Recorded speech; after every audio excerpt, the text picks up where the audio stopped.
Yeah, that's right. That's right. In the Hey, Mark. Hi. Thanks for inviting me to do this. Yeah, I'm so excited to talk to you. This is Rob Rogers. This is Hey, Nick, how are you? awesome. Good. How are you? So, this is Marley McNamara, everybody. in the morning. And Yeah. you are talent buyer at Johnny Brenda's, correct? And Yes. manage what bands? So I assistant talent buyer at Johnny Brenda's, and a showrunner there during the week, and then I currently right now I manage 16 Jackies and Pine Barrens, and then I managed the districts for close to a decade up until just recently, which is fine. We're no bad blood. They're my boys. Just sometimes people part and take different paths. So.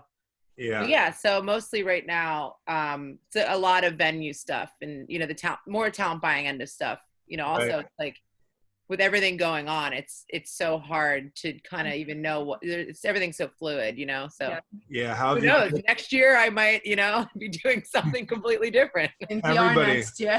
Everybody's Yeah, gonna like, be doing something. I need to find a new trade. I was like, what am I good at? Everybody. I'm like, Everybody. what am How I good at? How did you originally get started working in the music industry? Actually, I started bartending at World Cafe Live. I was new I wanted to work in music in some capacity, and I didn't know what I wanted to do, but I just kind of had a feeling, and I went to school for PR, and I wanted focus in kind of music PR and whatever. But then when I got out of college, I just started bartending at World Cafe, and that's where I got really well acquainted with a lot of the local music scene folks Right. at the time, and that was around like 2008 2009. Yeah. And I kind of like I took a liking to the whole booking process, and all of, like the camaraderie of like the Philly local scene really drew me in, so I just kind of started networking and meeting people. And our talent buyer at the time, Laura Wilson, asked me if I wanted to start maybe doing a few local stuff, like in the summer when they were really dead. She would give me the upstairs room, and then it started giving me the downstairs room. And so yeah, it kind of started that way. And then the management thing kind of happened just from when I met, like Levy Drivers, and I managed them for like 10 years. Like, I mean, obviously 10 years up until now. Then they were basically the first band I worked with. And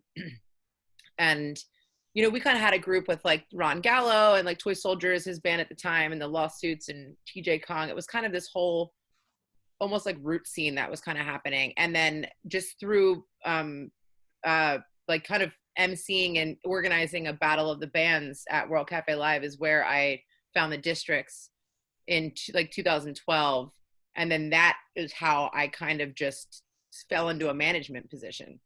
So I had to kind of figure out how to do that. Yeah, how was that, like, falling into a management position? It's really scary. It's exciting, but it's scary because like there's so much there's a lot of responsibility, as a band manager, especially with, really, like, they were really young, they were 16 years old or 16, 17. Oh, wow. And building that trust with someone, and like knowing that like nothing's really going to pay off for a while. Right. But at the time it was like us kind of growing together. And it was the same with, all the kind of bands that I came up with in, 10 years ago or whatever. Ron's doing really well now, Ron Gallo. And, there's a lot of people that have kind of, blossomed from that. But yeah, it's hard, but you learn from your mistakes, and you just really try to make the best decisions you can, ask a lot of advice, Yeah. And really make it seem like you're confident and you know what you're doing. And you will, honestly, like you really will kind of figure it out. Like, it's important. I think as a manager too, it's really important to have that kind of, strong kind of sense of like, you don't want to get messed around with, you don't want people to underestimate you, especially as like someone who was super green, like I was, going in, like once they kind of popped off a little bit, going in and working with, major agents and major indie labels and stuff where they're like, we don't even know who this girl is, like how do we know like what she says is going to work, so right. It's really about kind of standing your ground and like having people take you seriously. So yeah, and then that kind of led into Then I started working at Johnny Brenda's in 2015, like after the districts were off like basically 2.5 years of touring. It was a kind of like a quiet time to like, write for them. And I had time at home, and I had a friend, one of my good friends, Nikki Devine, was a showrunner there, and she was leaving. And she was like, do you want to interview for this job at Johnny Brenda's? I've recommended you already. And I'm like, yeah, why not? And then it's been great because as of last year, it worked out. Promoted. Off. Yeah, and as of last year, they promoted me from showrunner to assistant talent buyer. So I handle all the local and regional booking, at Johnny Brenda's, amongst other stuff. But yeah, so that's like in a nutshell, that's how it happened. That's it. That's awesome. So just curious who your favorite Philly bands are right now. Oh man, there's so many. Definitely my very good friend Ali Awan. Love yeah, it. He's the best. He's one of my best friends, and I think he's super talented. Pat Finnerty is one of the most talented people I know in my life, and I'm so amazed that he's not bigger than he is. Yeah, and you guys did something with them on the roof there. I just threw a roof show. That's why I had to reschedule this, because I was like, I got this thing I'm doing at Johnny Brenda's. I can't talk about it. Yeah. I wish I could have told you, but I was like, we couldn't, it's really hard in this atmosphere to like, we can't promote anything. Right. Yeah. Right. But also a new band to look out for, which is awesome. It's called Electric Candlelight, and it's Owen Stewart, who's a drummer for Ruby the Hatchet, and he's also the lead singer of Kensington Clearwater Revival, the CCR band that I actually made him form a CCR band like 2 years ago to play a birthday show for me, and then they just took off. On her. Yeah, so Sean Herr is in Ruby the Hatchet with Owen. Yeah, I love Sean. Kensington. Yeah, so the Kensington Clearwater Revival. Yeah, so Sean's in that too. Yeah. Right. But so Owen is in this band with Justin Pitney, who's in Residuals. Ollie's in the band. Johnny, who's Ollie's bass player, and then Josh Friedman, who was in the Lawsuits. He's on drums, but they're called Electric Candlelight. And they've been sending me demos of their music that like nothing's released yet, and it is so fantastic. I'm so excited for everyone to hear it. I'm not working with them. I'm just like a fan, Right. So they're great. And then obviously I love, Spirit of the Beehive is amazing. And God, it's so hard because there's just so many good ones. But not Philly, but Grace Vonderkoon is incredible. So she's Delaware, but she's moving her way into Philly. Close enough. Yeah. Yeah. I mean, she plays Johnny Brenda's and everything. So yeah, there's a lot of cool stuff. Obviously, it's hard to name just a few. There's so many good bands. I know. And with everything. Oh, and 16 Jackies. Sorry, obviously obsessed. Yeah. And Pine Barren's new record's insane. I don't know if anyone's heard it yet, but it's amazing. You guys should check it out. Okay, definitely will. Definitely have to check it out. Yeah. What are you gonna say? So with all this like transition that's happening, all this stuff that's going on, like what have you been doing with your time? Well, adjusting to a major life change with, transitioning out of, my entire world, being the districts and everything to, I think, kind of just resetting and really kind of focusing in on Johnny Brenda's and like what we can do, to kind of figure out how we can bring live music to people again. But like I said, it's really difficult. And like, we successfully pulled off like that roof gig was hard. It was, like the planning and everything and trying to figure out how we could do it the safest way. And it ended up being pretty successful, and people were pretty spaced out and they had masks on. There was maybe like 3 people that didn't, and they got called out on the comments. Obviously the mask police came out, but rightfully so. Yeah. But that was great. But mostly just there's been a lot of downtime, which has been really nice. A lot of, sitting on my deck and hanging out with my dog and just listening to Neil Young and baking in the sun. Cool. Baking in general. Yeah, for real. I mean, like, what else is there to do? I'm like, what else is there to do? I have no responsibilities. Yeah. It's Friday. I mean, like, whatever. Yeah. Like, oh, yeah. 7 a.m. I think Big time. But yeah, a lot of that. And then also just kind of planning out like the next, kind of path in a few years. And my goal is like end of 2021, early 2022 to relocate to Los Angeles. So figuring that out. But like I said, I love Johnny Brenda's and I'm not, trying to run out of there. Right. But it's really hard with not knowing, and you guys know too, because you work in this field also. And I think every band understands it. Like, I was talking to a good friend of mine last night who's you know, a great musician, and he's, you know, probably about 10 years older than me, and he's been doing it his whole life, but it's the only way he's ever made money. Yeah, that's it. And he's just like, kind of like, I don't even know what to do at 44 years old, you know, and just pick up. And we were it's just just like, talking about this. What are you gonna do? The Right? I know. musicians I'm have like, no place to play. I mean, everyone's like, what else am I good at? Yeah. You know, and it's funny because like the things that I would fall back on is like I would bartend for years. So I'm like, I have that, and I'm like, I can't even do that because bars aren't open. do you have plans to do more of those rooftop gigs? We would like to, obviously, but and of course, like now we're getting a lot, like really inundated with a lot of requests from bands that want to do it because it was really cool, you know? Yeah. And but it's just really hard to do that with like safety and the safety of the people, of our staff and of the people watching the show. Yeah. People, that's the most important, and we don't want to condone, you know, people gathering and coming out, you know. Obviously if we ever did another one, it wouldn't be announced just like the other one wasn't, you know. Maybe it would be announced like 10-20 minutes before, but we're trying to brainstorm some things that we can do that are a little safer, you know. And you know, that's what our main priority is, which is obviously people hopefully will understand, but we would love to do another one at some point. Yeah, that would be awesome. Yeah.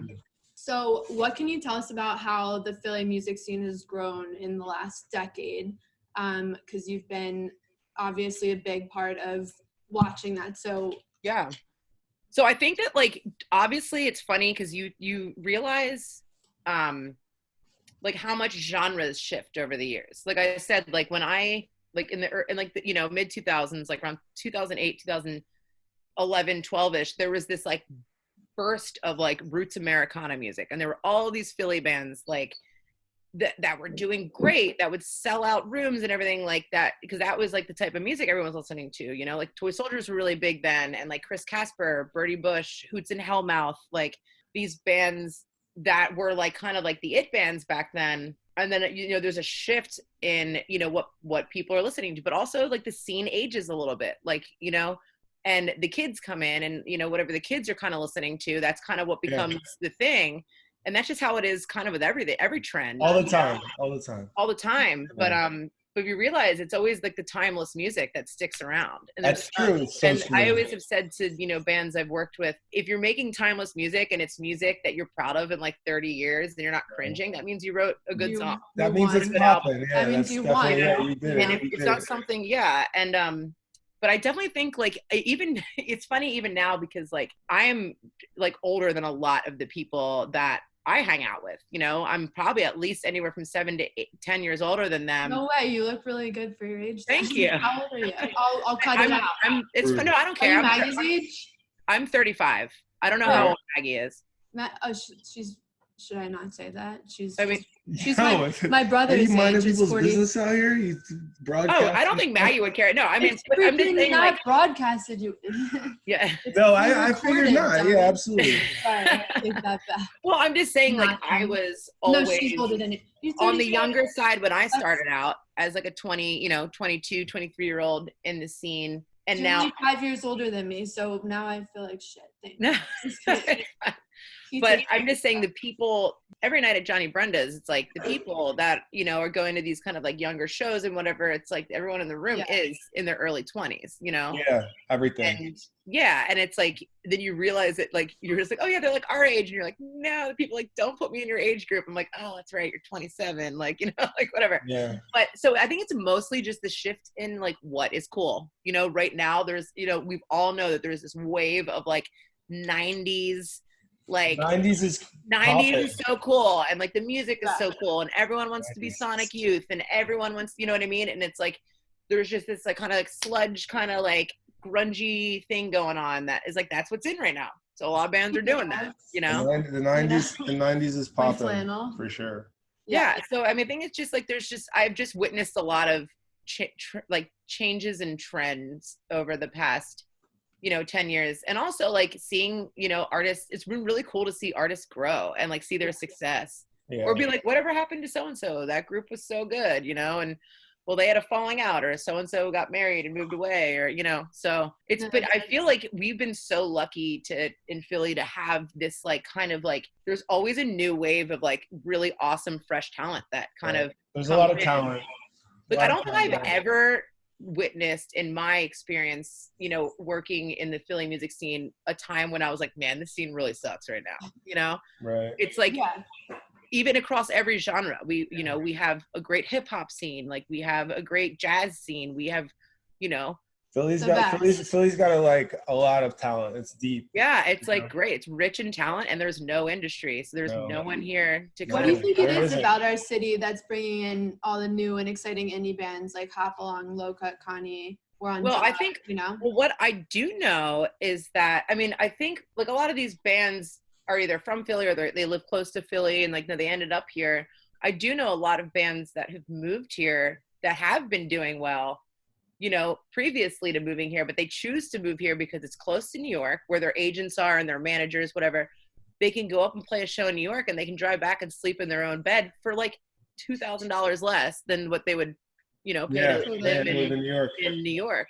Mhm. But I mean, Philly's getting kind of, you know, Philly rent's not getting any cheaper right now because No, it's definitely you know, gotten much more expensive. Yeah. Yeah. yeah, like yeah, I know, like my rent's insane. I'm like, oh great, gotta figure this out too. Well, you're And moving then- to LA, so I know it's gonna be even worse. I know, but I Yeah. feel like I feel like it's worth it. You know. yeah.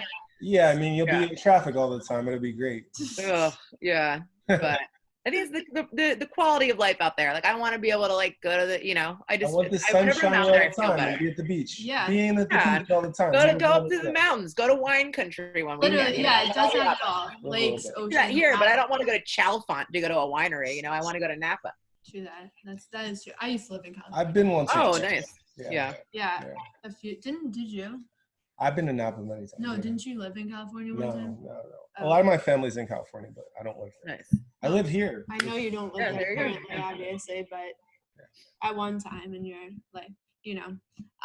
Anyways, so what boxes does a band need to check for you to consider managing them? Definitely the timeless thing where I feel like there's staying power. Like, I don't think that I would manage a band necessarily that was just like kind of doing something because it was trendy at the time, you know? Right. Not just the trends. yeah. Yeah. Yeah, like I like real instruments too. That's like a big plus for me. I mean, I know it's like whatever, everyone has their own thing, but like I'm a big fan of. I mean, if it's good, but If it's good, it's good. You know, there's music, like, you know, like yeah, the but- last Districts record, there was a lot of synths on it, and I was like, Right. wow, this is great. You know, like I Yeah. love this. Yeah. Depends on, for me Yeah. too, it sort of depends on the way they use that. Yeah. Like my thing is, it has to be something that I really want to champion behind. Like it has to be something that like I can't stop listening to, and like I really can kind of envision something happening, you know, for them, Yeah. or something that I think that like I could easily sell to a label, you know, Right, yeah. or an agent or something. And it's easier probably to get a label than it is an agent these days. Yeah. But definitely, yeah, it has to be something like I have to genuinely really love it. Right. Basically. Yeah. Well, at that point, you know, your whole life is really, you know, you're in it, you're managing Yeah. it, and it's like your whole world, and you're really pushing it, and Yeah. you gotta love it. That makes sense. I mean, that's kind of like why I never wanted to, you know, pursue working for like a major management company, because I was like, I don't want to do that and then be assigned as a day-to-day manager to like a band I hate, you know? Right. What Yeah, would that you sucks. do at that That point? sucks so Like, bad. And and then it happens a lot, you know? And I was Yeah, like, I don't want to just work for music. I want to love it, and I want to be passionate about it, and I want to be like excited to tell people about it, you know? I don't want to be like promoting this band that I like don't feel strongly about. It's just Yeah. not, you know? Yeah. Yeah. What do you think are the advantages and disadvantages like of a band potentially signing to a label as opposed to going independent at this point? I think, I mean, honestly, like, I don't feel like everyone really needs a label, you know? Right. Yeah, it'll be good to, labels are good when there's money, you know, to help finance, you know, your record cycles. It's really important. It's really expensive to properly put out a record, you know? Right. Putting out, you know, a year-long or more album cycle, it's, you know, with your PR to sign on, and if you know, you have to have like, you know, your legal, and you got to have your agents obviously, and then the touring and everything. A label is definitely helpful in helping fund that, Right. but then you got to pay it all back anyway, you know. Right. So Right. I mean, if the music is good, it's gonna speak And for it'll be good. itself, It'll be good and either people way. will go to your shows, and you will make money, and they will buy your record. Right You know. on. Yeah. So. Cool. I would say more so that bands should mostly focus on getting a booking agent than a label. Yeah, that makes a lot Word, of sense, yeah, honestly, because for that's sure. And it's really important. I realize too is don't go for like the top, agents. Go for the kids that have been their assistants. Yeah. That are finally allowed to bring on their own roster, and they have to prove themselves to get themselves as a separate agent, because they will work harder than anyone. Yeah. Because they need to show that they hustle, and they need to show their company that, and their senior agent, and they want to show the bands that.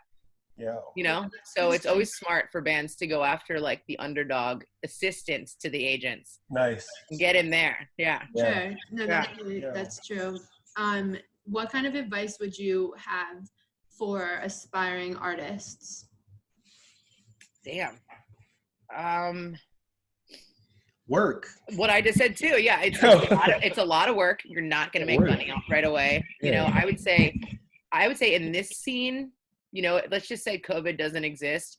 Go out and network, go to shows at every venue, introduce yourself to the talent buyers, whoever the promoter is, introduce yourself to the bartenders, introduce yourself to the sound guy, make yourself known, it's important to do that, because that's kind of how you start building, your presence in the scene, and then people will kind of know you and be like, oh, you know what, that person will be a good fit. Let's put them on this show, or whatever. And you kind of start getting kind of folded into everything that way. And then, that could eventually, then you have these skills of networking, and you know how to talk to people, and you know how to, kind of, almost like, I hate the word brand, but like build your personal brand, Yeah. And, but also the timeless thing. It's like, don't fall into the trends. Like, yeah, you might like that stuff. You can maybe do a little bit, but like, keep it as timeless as possible. Yeah. For sure. Word. For Well, sure. thank you so much for your time today, Marley. Yeah, we of appreciate you course. coming on, hanging out with us. No, Maggie's told me about you for a while, and I've always been like, I don't think I've ever met her. But Well, I think we briefly met. So I didn't. She told me stage today. manage. Yeah, I stage manage Philly Music Fest every year. I didn't realize that. Okay. Yeah, Yeah. she told me that today, and I was like, oh, maybe I met you for Probably, Ollie. I think when Ollie was backstage. playing, That's you were what shooting. I was, yeah. Yeah. And I remembered immediately when she said that. Yeah, I was like, oh, you look familiar. I was like, oh, cool. I was like, yeah, I was like, we briefly met. Like, Yeah. but, we're all working during that time. Exactly. So it's like, It's been really cool to talk to you, because I didn't know your story at all, and it's you've obviously done a lot in Philly music, and it's awesome. So. yeah, it's really great to talk to you too. Ollie has said really good things, and I told him that we were Love doing him. this. He said good Ollie things. one plug right here. Yeah, he's We great, love man. him. Yeah, Such he's a good man. He's a good man. He really is. Talented Yeah, dude too. he really is. And he's got that timeless thing. Oh, my mic. Yeah, he's got a time. That's the thing. That's why I like it. He's got timeless music. It's catchy. He knows how to, he writes a good hook. He's amazing. Totally. I love him. Yeah. Anyways, so Cool. all right. Well, thank you for being with us Yeah, today of course. at the Philadelphia Globe. Great. Love it. I'm Jen Strogatz, and this is my current co-host, Rob Rogers. Word. Really nice to meet both of you. Thank you. Yeah, nice meeting you. Of course. I wake up on my tiny bed trying to figure out what. And in the evening,